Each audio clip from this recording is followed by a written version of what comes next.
Hello everyone to this week's Truth Proof live stream, and my name's Les from Digital Creations, and today we do have a guest speaker. He's from the local area where Paul lives, and he's really got some interesting accounts for us to listen to tonight.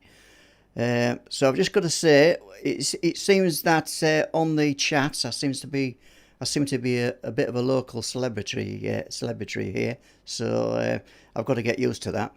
But you know, we've all got to live with it at some time. 15 minutes of fame, I guess.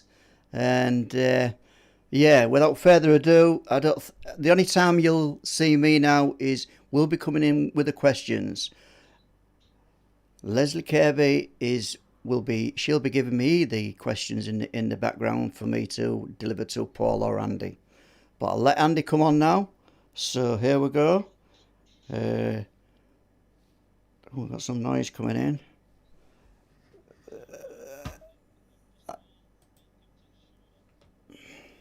Don't worry about the children. I know your wife's working and she's dropped 3 kids on you at last minute. So if I can put up with it, I'm sure everybody else can. It's life, mate. I've got 4 girls. So if you want to spend a minute seeing to them, you can. Yeah, there we go.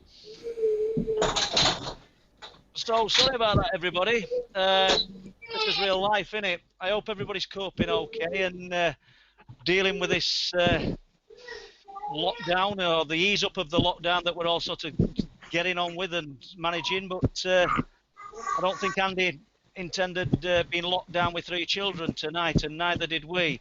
But there you go. That's what we've got to put up with. Now there's a few things that, if we've got time, that I'll tell you about myself, because I know Andy's got a few stories to tell. But apologies. Enough of my waffles, Andy. So we know that you're in East Yorkshire. Yeah. And how long you lived here? About 19 years, something like that. 19 years. And obviously in that time, your experiences with UFO stroke unexplained phenomena didn't start in East Yorkshire, did they? No. West Yorkshire when I was very young. So let's jump then right back to your earliest beginnings. And me and you have spoken many times, and let's just hear about it. So how old do you think you were approximately? We know a young kid don't keep a diary, so what we're looking at? Yeah, 5, 6, something like that. Really young, yeah. 5, 6, yeah. Tell us about this gold light round the window.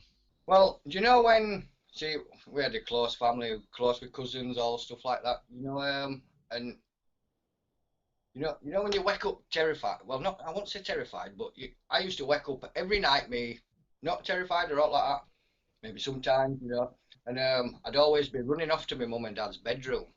Right. So I'd get in bed with my mum and dad and that, waiting to nod off and stuff, and just looking round the room and stuff.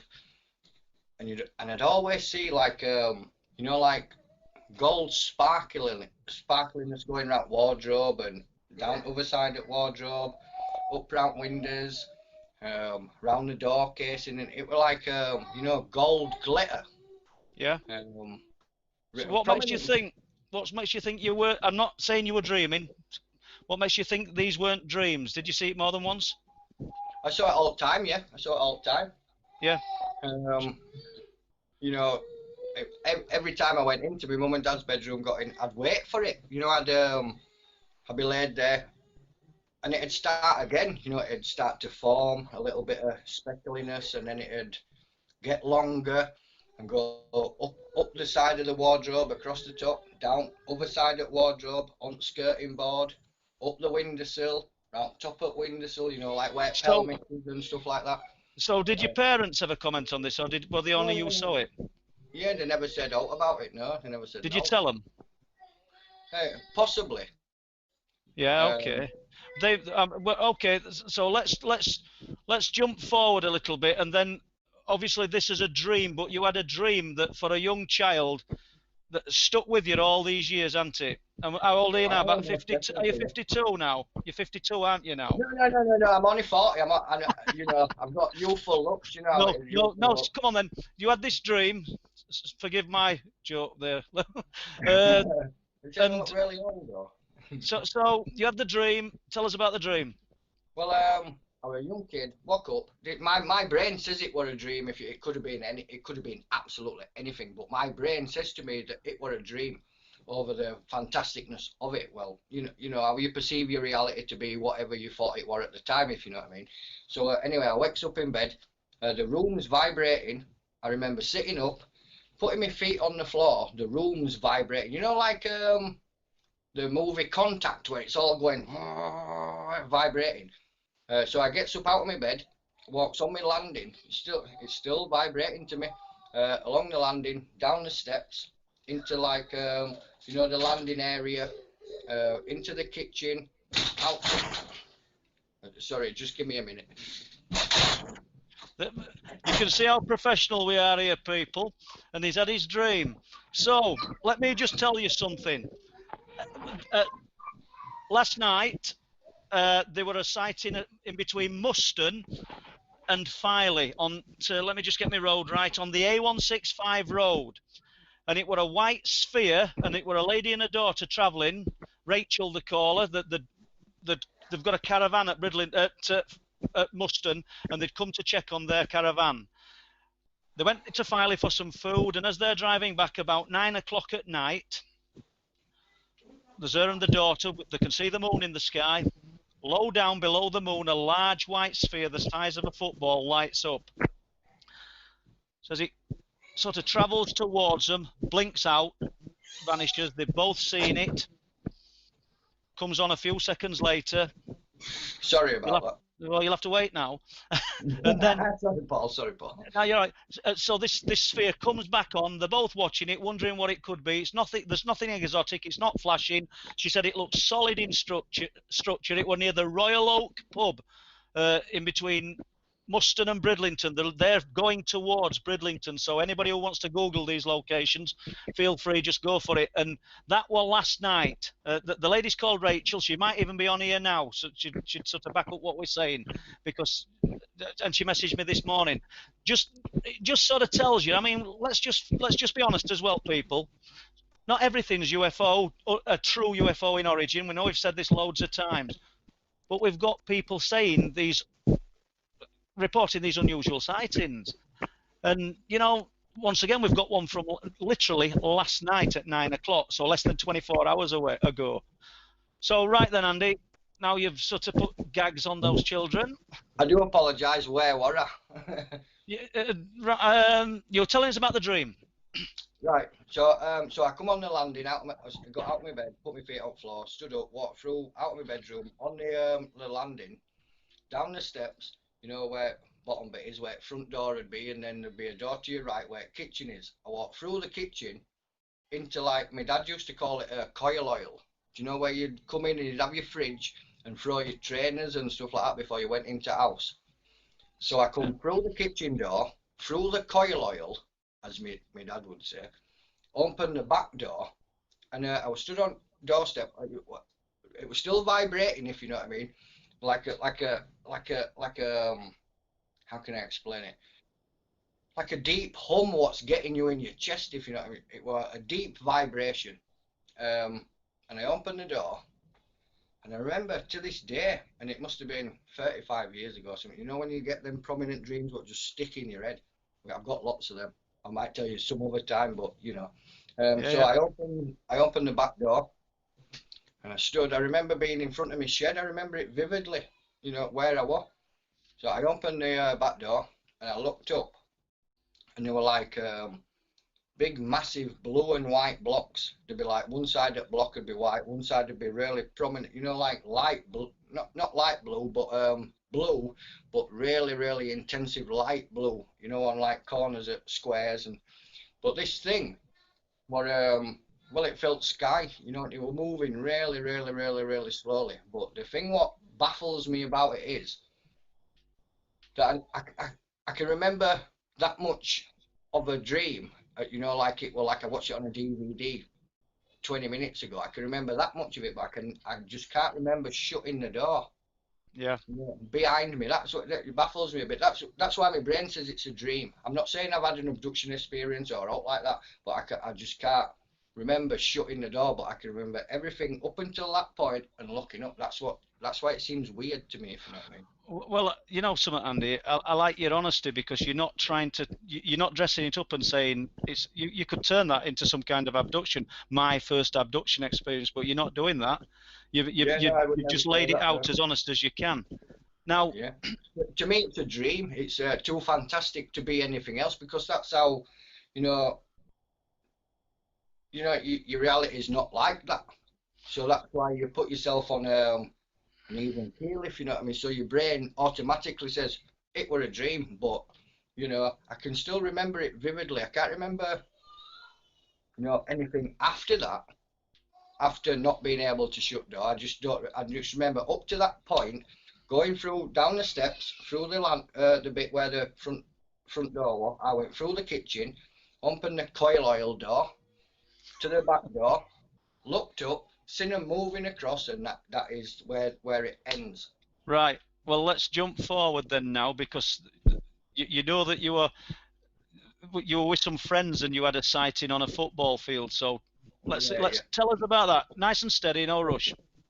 Well, I used to live in up Gummersall, West Yorkshire, and there's like two bits to estate. There'd be like a Shirley estate at top and Barrett estate at bottom, and in between them estates were like a banking like that, and on the bottom there were a row of houses, like there were squares. There were like cul-de-sacs, loads of cul-de-sacs, and then a football field at the other side of it, that Right. cul-de-sac, right at the edge of it. But there'd be office building, what we call Maxis, and the building were there, and the football field were there, and we all used to just, what it were like in '80s. There used to be 50 people all hanging about together. I'm not saying there were 50 people there then, there were maybe 10. But everyone was just sat talking, doing what. See, my sister's a lot older than me, so I would probably sat with my sister and her friends. Wait, I'm not saying that, but I was with older ones. Yeah. And we sat on Maxis, but the edge of the football field had like little, not massive bankings, but little bankings, and then the football field. And we Right. just sat there, and there were trees all on edge of it. And anyone who's listening who knows me, who knows Gummersall, will know what I mean. Bottom of the estate. Yeah. We Well, sat you've there, described it good to us. and then we were sat there, and all of a sudden, from the top of the Maxis office building. I'm not saying it was directly on top of it, but you saw it come over the top of it. It's not above it, but you seen it, in your line of sight when it come high up. I'd say 2 football fields high, because my dad always, because I were in cadets and stuff like that, my dad always told me to use like your line of sight like football fields away. I'd say that were about 2 football fields high. Okay. It came over the top of Maxis, and it was red and blue lights spinning inside itself like that. As it just floated across. No noise, no contrail off it, no nothing. Just spun. And what kind of size were you looking at, Andy? Say if you were looking at it and you held a 50p up, you'd cover it. Yeah. If that makes sense, you'd cover it with a 50p. But it just spinning blue and red lights inside the cells. Not just one light spinning round, there were multiple lights spinning round inside. Were they all turning in the same rotation, or were they? No. The blue on the out and the red on the inside, spinning in all alternate directions. Yeah. And what did your friends think, or older kids that were there? They just looked, and watched it go past. But nobody's sort of blown away by it then? No. Well, do you know, I once had this experience where I seen flashing clouds at top of the estate. I must have been, I don't know, 16, something like that. And there were lots of flashing clouds, and I was saying to people, look at them flashing clouds. And it was like it wasn't even happening to them. It was like my own experience of it. I know I've just sidetracked, but No, it's fine. Random flashing clouds in a summer's day, and it didn't seem to make a difference to anybody else who were looking. But what do you think that's? Why do you think that is then? So you're sat there at the edge of this football field. You've got some older, we'll call them kids or teenagers with you. I don't know how old you would be, a bit younger than them. Why do you think people's perception of this thing? They've seen it fly over and they just think, oh yeah, that's different. What makes you different and me different and Les and people in this chat different? I know, that's what I mean. People just see it because maybe over fear of ridicule, maybe someone says, oh, it's an helicopter that, or it's a this, it's a that, it's a whatever. Because so people are very standoffish with this subject. You know, even if somebody's seen something, they don't want to tell you about it, do they? Because it's the fear of ridicule, if you know what I mean. But the conversation went on, and it was just, you know, forgot about someone. Thought, oh yeah, he said it's an helicopter, it must be a helicopter. Even though it's silent, that excuse is good enough. Like when we seen that one on off at Cliffs, you know, when that light were there, but it made no noise and didn't do no ripples, don't see or out like that. But even our brain said helicopter, because it was that fantastic. It wasn't even doing no, were it? Just silent in front of us. Yeah, well, just before we jump to them, we'll bounce this one then, because this is probably 2017, I think. Am I right? We were up there quite late, and we're looking over at sea, probably not far out. When we've discussed that we've got the 22 mile to horizon, we're about a mile out, and there's a object it were white and blue lights, I think. You correct me if I'm wrong. No, it were like a prominent white light in middle and two red lights at side of it. They were blue on this thing as well. Oh yeah. Oh sorry. Yeah, I thought we were up at Bempton then. I do. Yeah, they are the spinning red and blue lights. Yeah. And what? I'm interested to know. I mean, did it stop as it's passing over you? Did it? No, just like it were minding its own business. It come up at top of Maxis like it were minding its own business and just floated straight across and off. Nothing in papers before, afterwards, should I say? Yeah, no, there were. Well, I was young, so I wouldn't really know if there were out at that point in time, if you know what I mean. But I suppose if you go through like archives over like Spen Valley, because that's where it was, you know, over Spen Valley in Cleckheaton.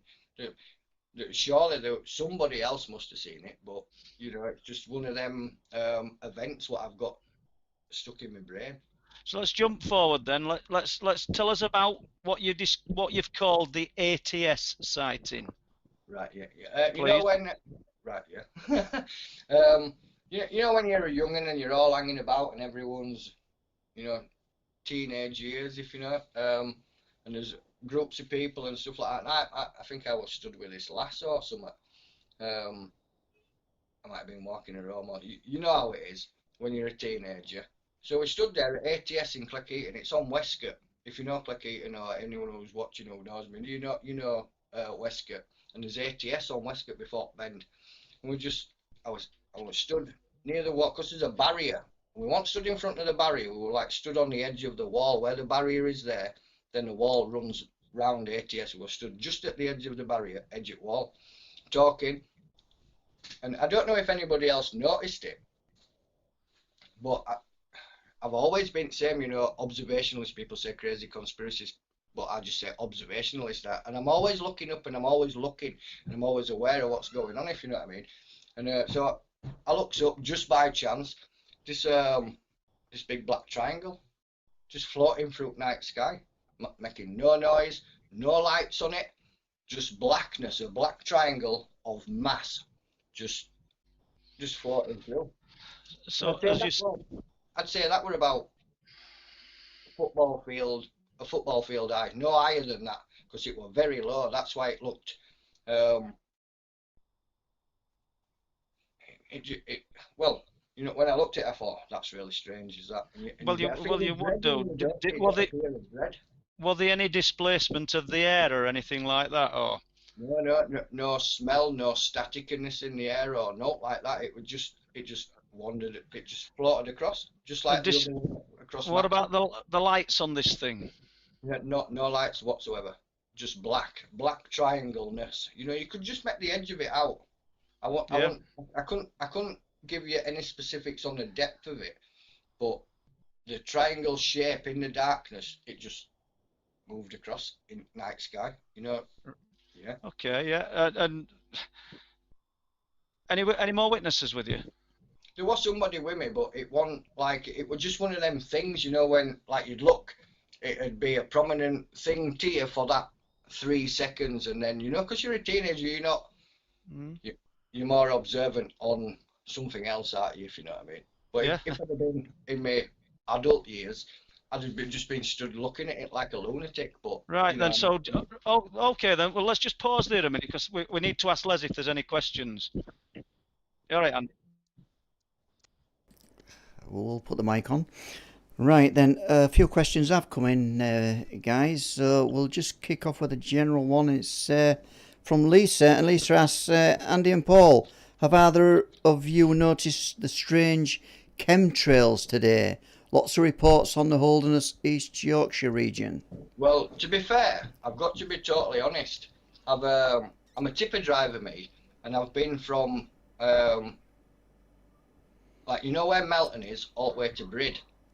And I've noticed all swirly chemtrails and stuff, that like the tipping it sideways to empty it, crisscrossing. Yeah, it was very prominent today. I've seen contrails. I'm not going to say chemtrails because I don't know, and I just thought it were aircraft exercising. But Lisa's right. That I have noticed a lot of, let's say, a lot of aircraft activity today as well. Right. Oh, Yeah. tell us, Les. Yeah, we've got MD Exploration.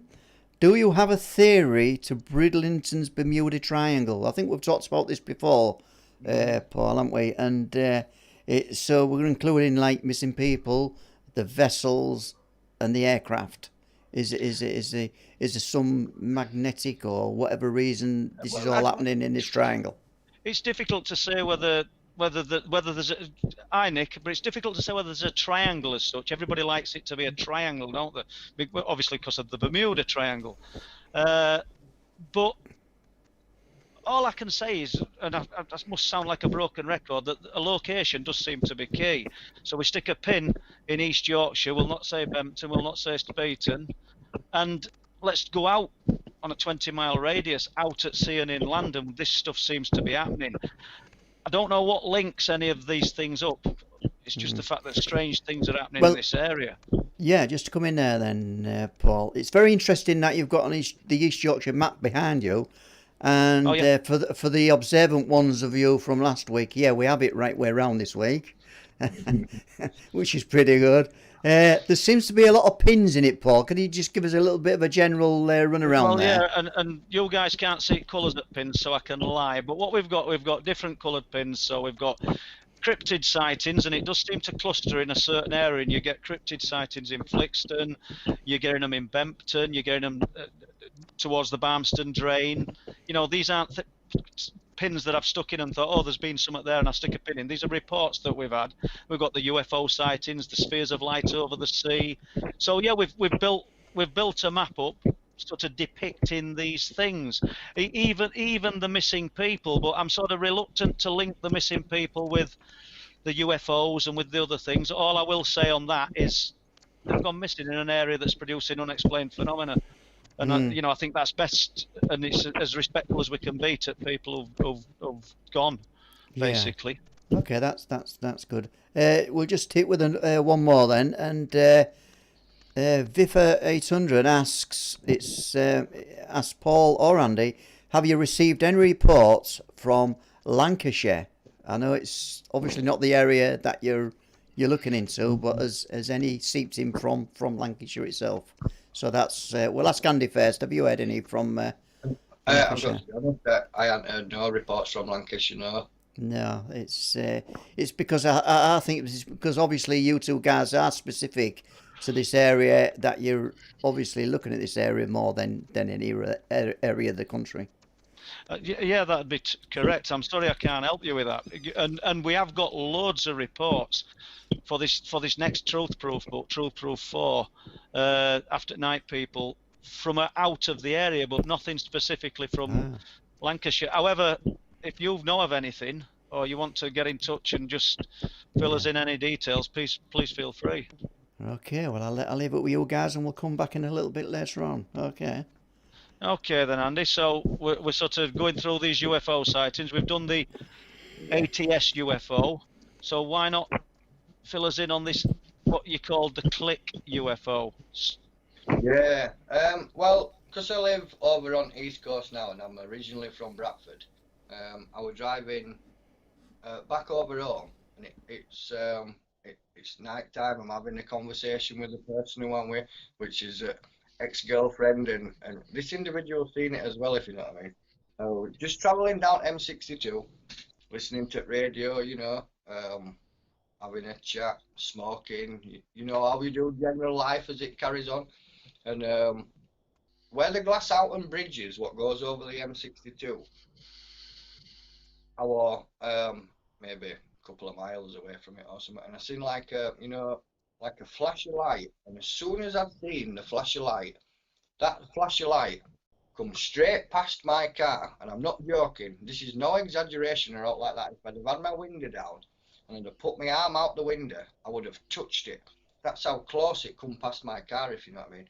And I can still see it in my mind's eye. I've drawn pictures of it and all sorts. It was a 20-foot ball of light. That's exactly what it was, a 20-foot ball of light. And I can see it in my mind's eye in front of me now, and it went past, and it was in the side window, and as it went past, it did like a static click.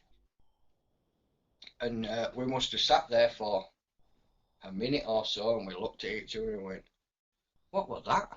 You know, because it was that fantastic as it happened. It took a while for it to register what had just happened, and I says to her, you see that? And, yeah. What was that? Do you know, it come at colossal speed. It wasn't like, you know, someone, I've had ridicule over it. You know, trying to say, well, I've seen this Orbot motorway fly past my car and all stuff like that. And automatically, because somebody else didn't see it, or it's not something what's happened to them, you get it straight away. And so, oh, was it a transit van with full beam on? Was it a wagon or no? This was a flick of light what come from over there, and as soon as I saw it, shot past. And it can't be man-made, because it's not like Elon Musk is flying around in light orbs and stuff like that. Do you know what I mean? So from a flick of light, when it actually passed Carg, what size were we looking at? You said at least 20 foot. Yeah. It must have filled the carriageway. And was it solid, or was it sort of semi-transparent? I wouldn't say it was see-through or at any degree of that. It was just a really, really bright ball of light. I wouldn't say it were even fuzzy on edges or not like that. It was just a ball of light what went past in an instant. But it was there, and then it was there, and it went past, and it clicked like a static click. But a perfect circle or elongated? I'm sorry for drawing it out, people. Absolutely perfect circle ball. Yeah. Like a Okay, so, just before we end it, then, what weather conditions? No thunderstorms or like that? Yeah, no. It was dark. It wasn't raining or out like that. It wasn't frosty. It wasn't. It was dark. I can't say if you couldn't see stars or out like that, but this were at low level. Yeah. So I wasn't looking up in the sky anyway. It was like at the level of Glasshouten Bridge, in it. Okay. But there's a lot of power stations and all sorts around there, to be fair, isn't there? Yeah. But I seen a flicker light, you know, driving along in a Nissan Micra with somebody sat at the side of me going down the M62 westbound, and I saw the flick, little ball of light, and that instant I'd seen it, it comes straight past me. Okay, then let's just see if Les has got out else, because go on then, Les, if you have. Yep, I'll just come in voice only and no picture. I'm just going to go back to the chemtrails question that came earlier. Well, Nick's exploration is saying the chemtrails are just an exercise, and he's saying please join the various aviation groups on Facebook, which is interesting. Yeah, I think Nick's come up with a good one, yeah, because obviously, I mean, I know there's a lot of people subscribe to chemtrails and everything. I think you do, Andy, and I'm not saying there's no truth to it, but we can't attribute every contrail in the sky to a chemtrail. I personally saw them and I thought it were aircraft on training exercise. Yeah, well, I thought there's definitely a lot of activity today, whether it's got chemicals in it or whatever, or however somebody believes in that kind of narrative. There was definitely a lot of activity today. They were actually just going around in circles. But as I know that a friend of mine, Nick Asquith, he took pictures of them refueling as well. F-15s refueling today, so they've been busy. But it's good that we've got all these people observing skies, innit? You know what I mean? Lisa's observing, everybody's looking up, which is a brilliant thing. We're not going to see out wherever we're looking down at the floor, are we? So then, let's jump now. Tell us about this Skipsy Sands UFO, please.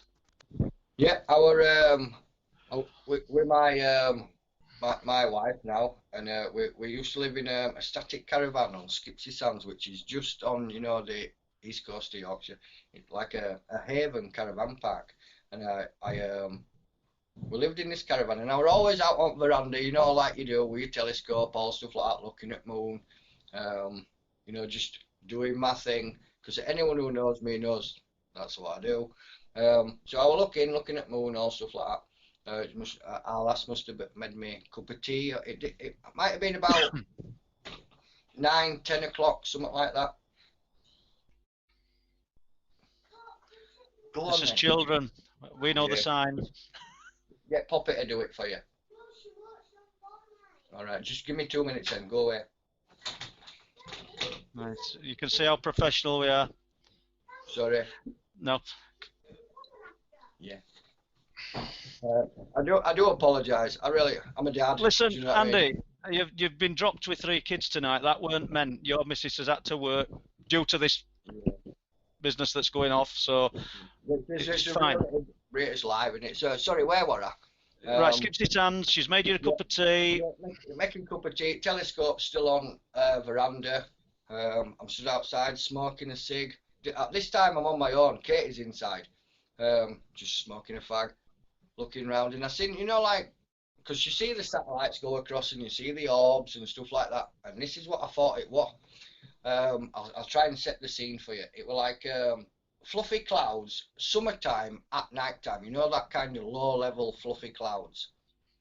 And I seen the orb, or so I thought were an orb, come through the clouds, and I was looking at it.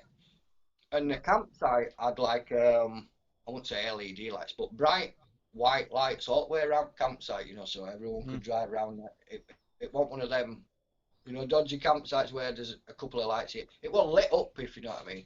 Anyone who's been to Skipsy's house knows it's proper lit up all the way around. So I stood on veranda, looks up, sees this orb, and the lights made it shimmer, you know, the size of the disc. Because that's where it went. It shimmered like underneath of the disc. You know, it went... So it was that low then, Andy, that you could see the underside of this thing with the campsite lights? Yeah. You could see underside of it, yeah? With lights from campsite? Underside of it, yeah. Yeah. Red. No, it's not happening, is it? Just give us a minute. It's just... Right, I need to do something. Anyway, go on. Yeah. Go on. Yeah, go on. Right, I'm just looking in chat and I can see that Deborah's in, Deborah Singleton.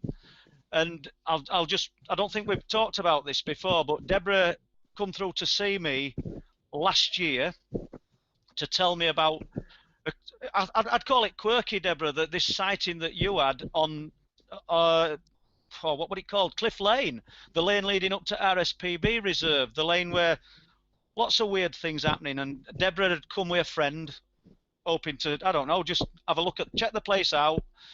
Got a massive interest in paranormal and unexplained, and it's a lovely day, nice, bright, sunny day. She might correct me in chat if you want to, Deborah, you can. And when you were coming back, I believe, with your friend, as you're coming down Cliff Lane and you're approaching, there's a caravan park, a small caravan park on your left-hand side, and there's some privet hedges and hawthorn hedges on your right. They're only about 6 foot high. And Deborah described what, I mean, we drove down lane and we looked at this. We were in my car. Almost like a ball of twigs lifted up from the hedge with a circle in the middle of them. I think it seemed to be revolving in a mass. We're not talking, it's like this tumbleweed that's just been caught in wind. And there's some large trees on the left-hand side. And she said, this light travelled across the road in a straight line in front of a car, hit the trees and then went up and across and over the trees as though it were under some kind of intelligent control. And it were only when Andy said the click UFO and it passed in front of his car, you know, that I sort of thought about that then, and as I say, Deborah will probably correct me if I've got that bit of a story wrong. Are there any more questions, Les?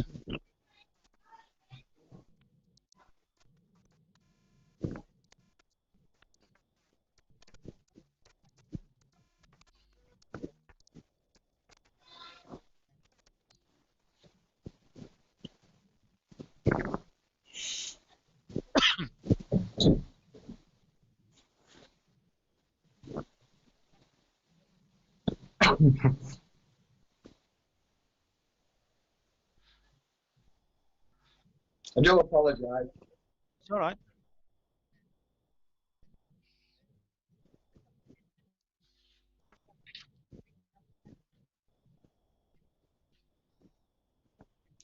Okay.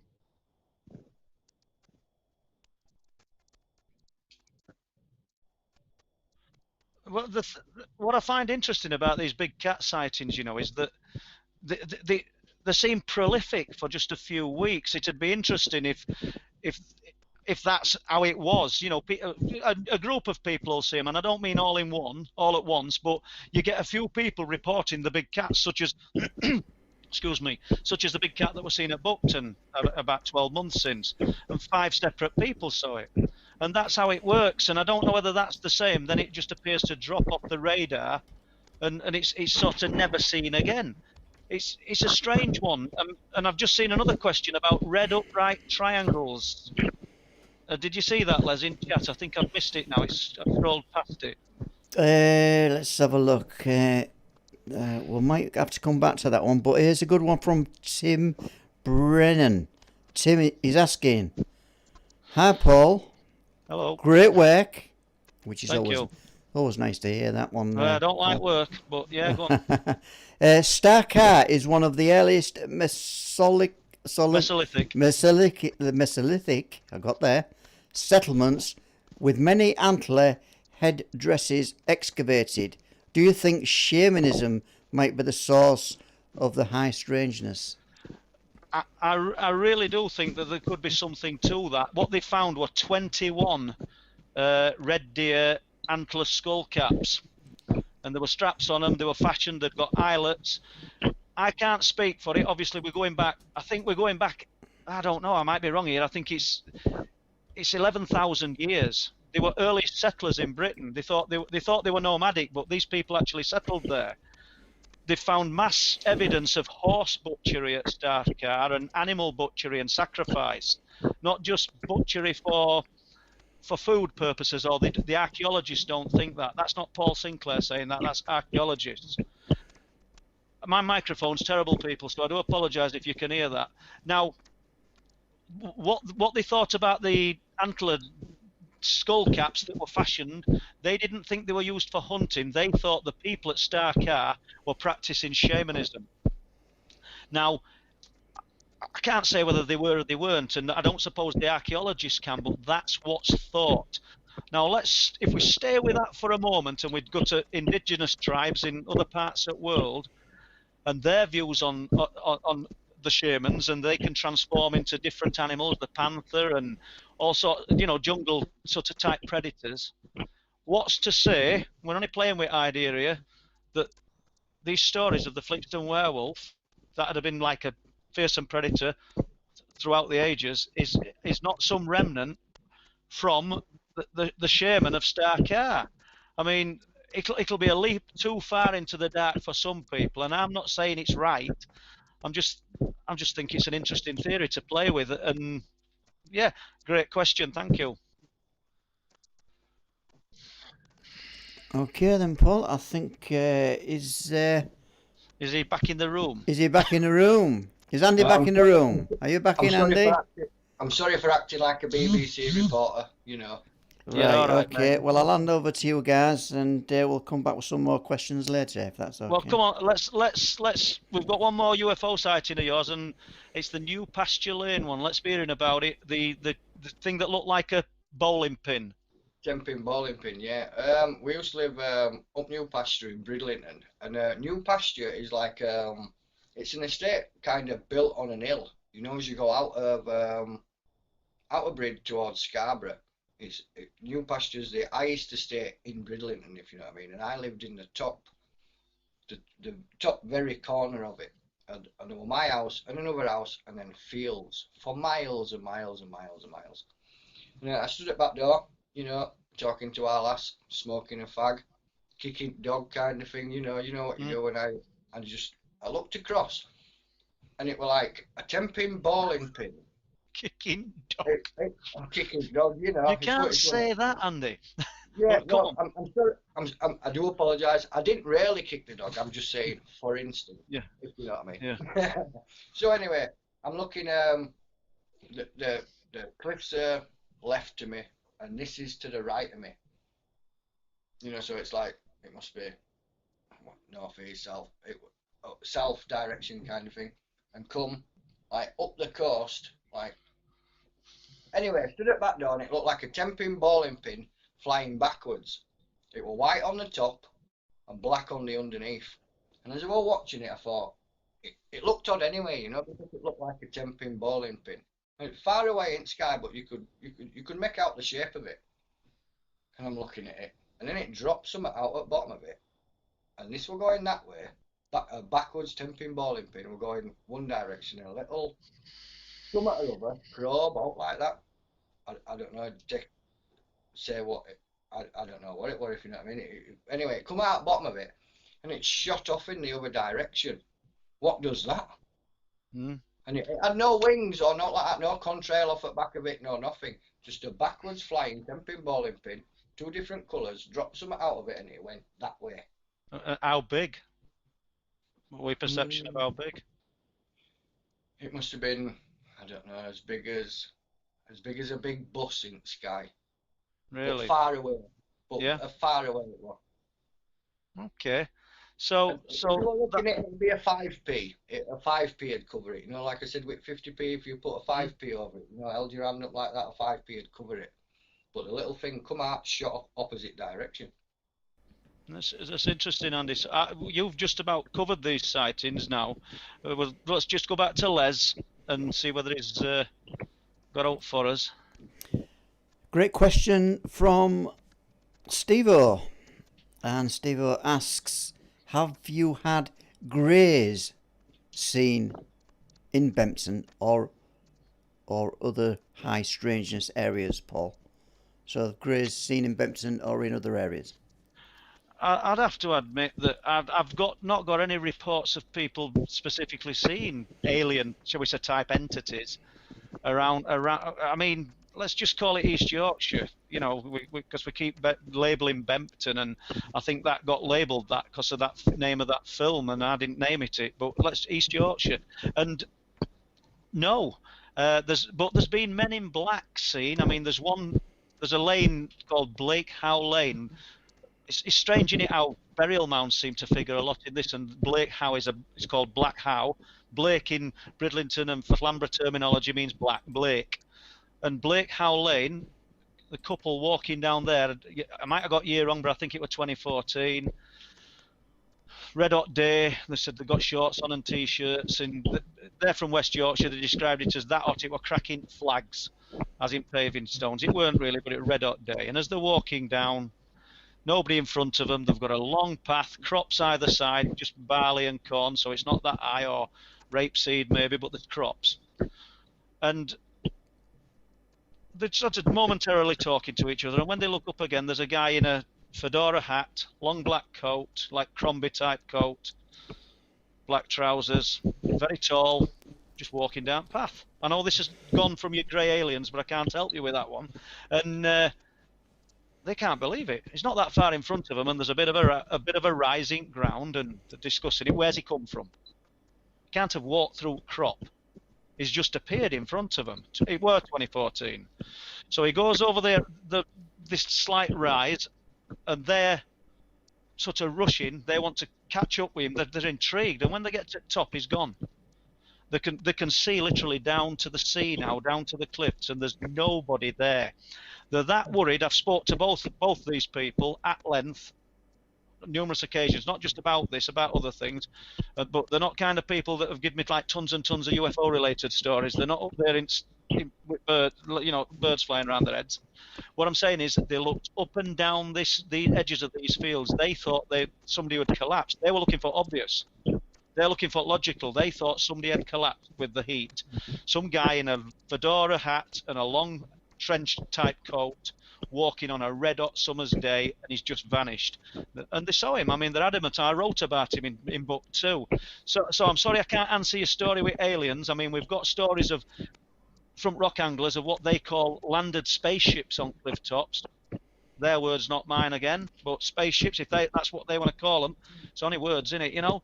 So I dare say if there's something landed at some point, there's going to be occupants. So, yeah, thank you. Yeah, I don't think we've got any more questions in it, unless you can see any on the chat, Paul. Well, somebody put some have you ever seen upright red triangles, Cinder's Earth? Now, are you all right for a minute, Andy, aren't you? Because this is interesting. In 2009, I had my little website, ILF UFO, Intelligent Life Forms, and I were receiving more UFO reports than I'd ever received. Even now, I'm not getting as many as what we got in 2009. And at Barmston in September 2009, there were a lady called Eileen Hobson. Lovely woman. She's passed away now, but really nice woman. I know her husband, Eddie. He's not interested one little bit in UFOs and that kind of subject, but she contacted me. Just a one-off contact. She said to me that she'd seen something really unusual and went to her cottage. I went with Steve Ashbridge. And she described that they've got clear glass on their bathroom window because all they do is look out onto open fields. And she'd got 2 sightings, all within days of each other. The first one involved getting up to the bathroom in the night, and as she looks across these fields, the only light she can see is the roundabout at Wilsthorpe, about 3 miles away. It's got a circular light above it. But in between Wilsthorpe and in between the roundabout and Wilsthorpe village, even if it's not even a village, there's only them flats, there's a large circle of orange lights in the sky, just sort of revolving, all look independent of one another, but they're forming a circle. We'll get to the triangles in a moment. And she's looking at these and she's adamant. She's never seen out like it before. She goes and tries to wake Eddie up. He just says that she's seen roundabout lights. After that, she believed they were watching her. Now, this lady's switched on. She had I'll not say what her job was, but she had a really responsible job. And her husband still does. And she was that intent that these things had connected with her. A few days later, she's in her back garden looking out in that direction, and she describes what, and this is in daylight, just like early evening, and she describes what she's seen as, they're not exactly triangles, whoever sent that question, but they look like upside down ice cream cones, 2 of them. And they came down, and she said she lost them as that she believes they landed in field. And so I'd never heard of anything described like these. But what's interesting, I received these reports in 2009, and in 2014, the elderly couple at Wilsthorpe told me about their sighting of multiple UFOs in a big circle over the sea outside their home at Wilsthorpe, and the 16 flats on the seafront at Wilsthorpe. As we've said before, you can go to the bottom of their garden with a stone and throw it into the sea. That's how close it is. So all these things were reported in 2009. The elderly couple told me in 2014. They told me the army arrived on the beach the next day. We got the date off them. I got the date because I knew when the army arrived, because I did my research and found out when the Chinooks come and the Lynx helicopters, and that was the 15th of September 2009. And it's strange. It takes years for some of these things to link and sort of tie together. And I'm sorry that I've sort of rambled and jumped about with your question there. It weren't meant, but it was closest thing I can get to an upside down triangle, shall we say.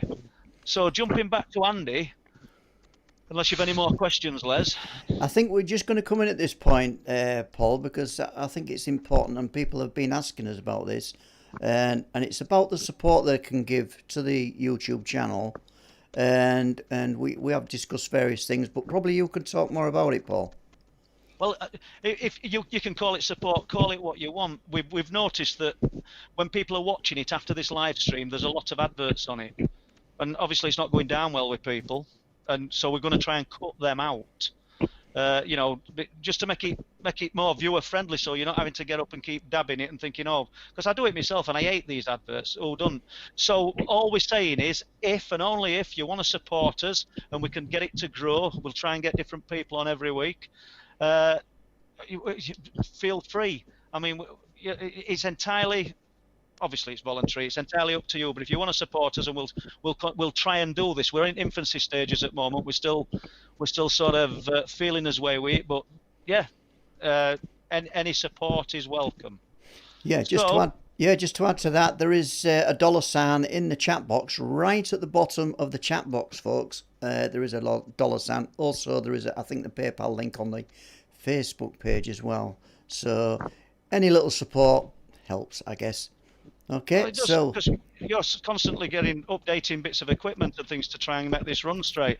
I think I need some new headphones. I hope people can't hear this because it's banging every time I speak. yeah, and However, I think people are saying on it. For the babysitter as well, you know.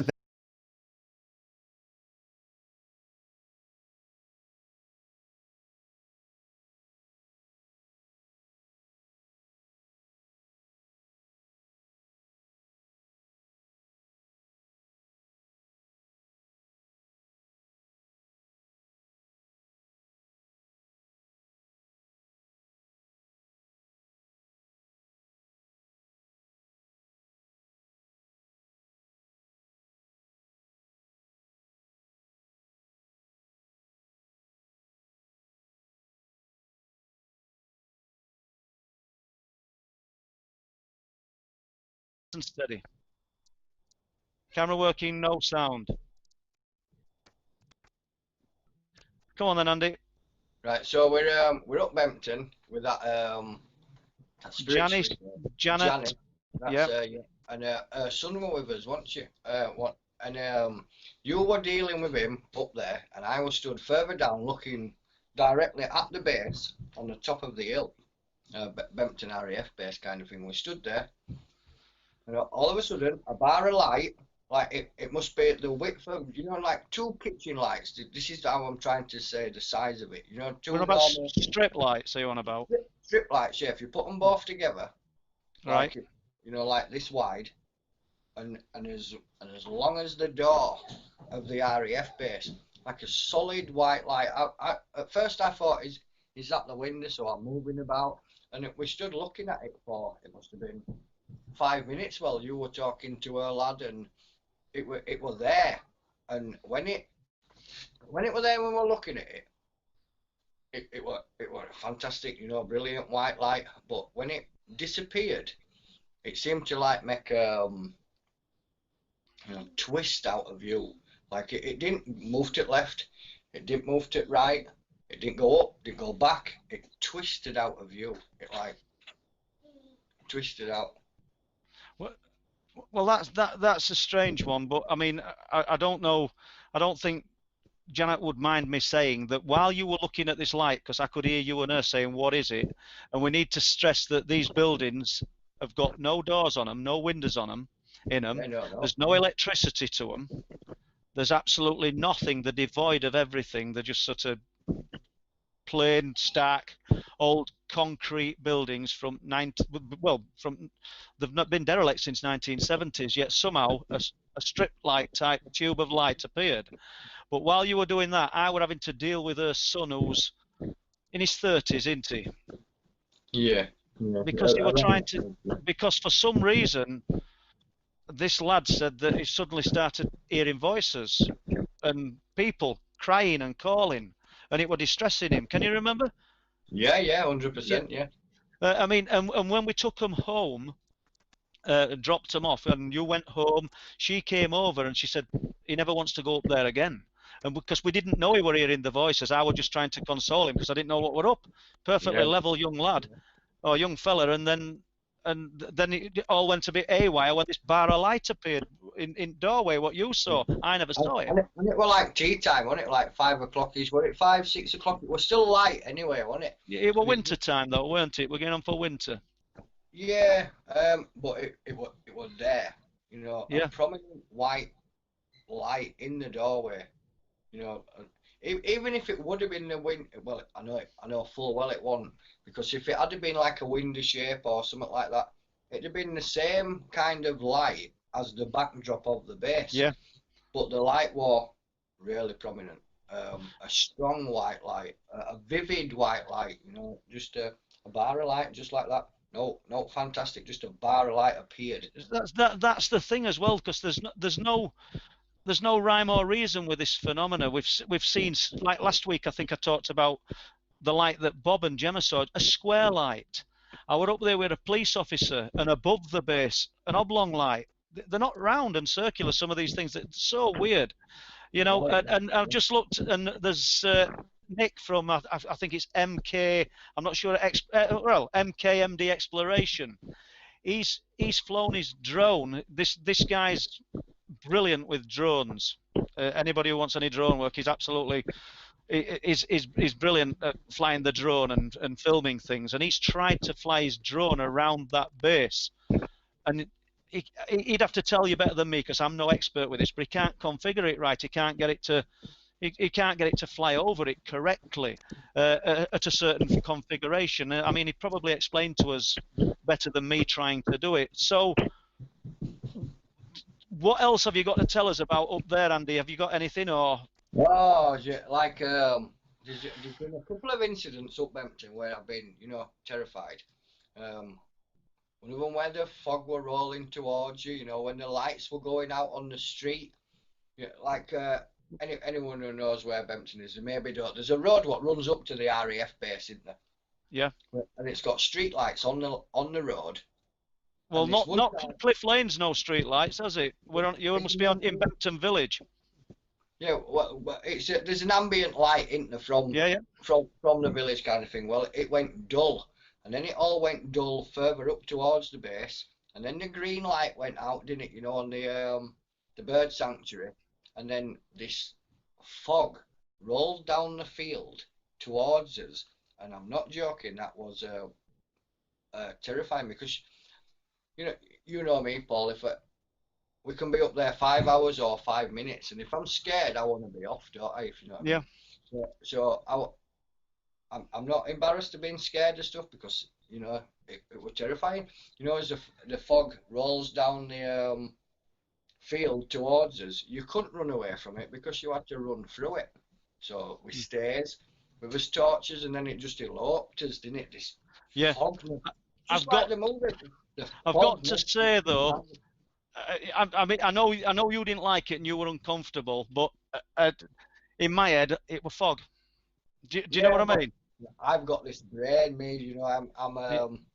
It eloped me, you know, like it was something out of an horror movie. Yeah. In the darkness on Brompton Cliff. But not. It was how it rolled off the land to the sea, instead of it coming, you know, the sea freight what comes off the sea to the land. It was the opposite way around. So I've got something upside down. I can't read what it is, but right. How are we doing for time, Les? Right, I'm back on. Yeah, it's just a mini emergency outside my house. There is a fire engine with its lights on, and I don't know what is. They've got the hoses out, so I don't know what's happening. It was kind of worrying for a few seconds. So are we going to have to cut short now then? No, we're fine. Have we got any more from? Well, I want to. If Andy's okay for a minute, because we had the sighting last night from the lady who'd gone to check on a caravan, but I had another one earlier in the week from some people who live at a place called Duggleby, which will be about 12 miles inland on Wolds. And what's interesting is not far from Duggleby, we've got the burial mound of Willie Howe, and we've got UFO stories attached to the burial mound of Willie Howe, and the pilot encounter very close to the burial mound of Willie Howe, where his plane stopped in the sky. Well, on Monday at 3:30 in the afternoon, in between 3:30 and 3:35, a couple who live in a cottage near Duggleby Howe, very close. People Howe is a burial mound. That's so. They observed on a bright sunny day a silver disc low above the burial mound, The messaged me. I've spoke to them about it afterwards, and this thing they watched it for approximately 7 minutes. We're not saying 5; they've said 7. Trying to establish what it were, and it's just perfect silver disc in the sky. She says, I went to get the Kindle to take a photograph. But once we've realised this is something really interesting, we've got a big silver disc above the burial mound. She says it tilted on its side, and it had gone. And that's so we've got another sighting. So we've got 2. We've got one from last night. We've got one from Monday. They're within 20 miles of each other. They're within 12 miles of where I'm sat. I dare say, if you go to Leeds, if you go to Scotland, you're going to have sightings. We're not the capital of UFO sightings, people. They're happening. Yeah, but yeah. It's interesting that we're getting UFO reports coming in again. Do you know what I mean? If you want to touch on Bempton still, Andy, I'm good to go. If not, I want to. Before we end, I want to tell people about this cryptid sighting that I collected about 2 weeks ago, which I touched on last week. But let's just hear from Andy if he's got else to tell us. Well, you know, there's been all kinds of, there's been umpteen incidents up there, aren't there, really, you know, from like being stood in fields and hearing laughing, and it's a really prominent place in Bempton, like as you all know. But there was this one instant where we were on the viewing platform. Paul were a bit, I'd say, like 5-6 meters away from me down the viewing platform, near where the path is, where you walk up to it, you know, where it passes it. I'm talking to Paul, and all of a sudden, like the back of Paul is dark anyway. You can just about see the bush line at the top of the field where the base is, the RAF, the bird sanctuary building and all. And I'm talking to Paul, looking at him, and like the darkness, this black bally darkness thing kind of come behind Paul and morphed itself, like shaped itself behind Paul. And I says, there's darkness behind you, you know, this thing's just moved in behind you and matched itself with you, Paul. And Paul was saying, is it me hood? Is it me hood? I said, no. I saw it come from that side, like behind you, if you know what I mean. Because I never saw a thing. And I know it frightened you. We actually left after that, didn't we? Yeah. I do believe that you saw something. I don't know what it was. Like you said, there's lots of strange things. When you say you've heard laughter up there and you've heard voices up there, need to stress. I mean, people have said, well, it's not that remote. I say it's remote. So I think somebody said earlier, well, there's a campsite within a mile of it. There's no campsites in winter. There's nobody in these caravan sites in winter. The bird sanctuary after dark is empty, it's devoid. You're literally on edge at North Sea. So when you're hearing voices and when you're hearing laughter, there was somebody in chat I don't know, not last week, but week before, they'd been, and they were saying that they'd heard voices. I think it was Mia. And she'd heard voices, and I don't know whether she said laughter, and large clangs and like reverberating sounds from underground. Well, we've seen that before, haven't we, Paul? You know, like we've been stood up there now, and you can feel like it's not a boom under the ground. It's not the big waves hitting the cliffs or up like that. It's a boom. It's like something's been dropped underground. Yeah. So, Les, are you still good for time, or do you want to end it, or shall we do this cryptid sighting? No, I think we're okay. I'm just going to I'm just looking through the questions again, guys. And Cinder's Earth says, hi, Paul. Have you ever seen red upright triangles? We've done it, Les. I've done I tried to answer it as best I could with the Eileen Hobson sighting. That's right, yeah. So that's the closest I could sort of get to that. Mm-hmm. Although having said that, I've got a sighting for a new book that's in another part of the country, and this is an ex-MOD project manager he's allowing me to use his name, and they were on a job, and they'd give him a house to rent overlooking sea. I'm thinking it's Cornwall, to be honest with you. It's that long since I've had this information.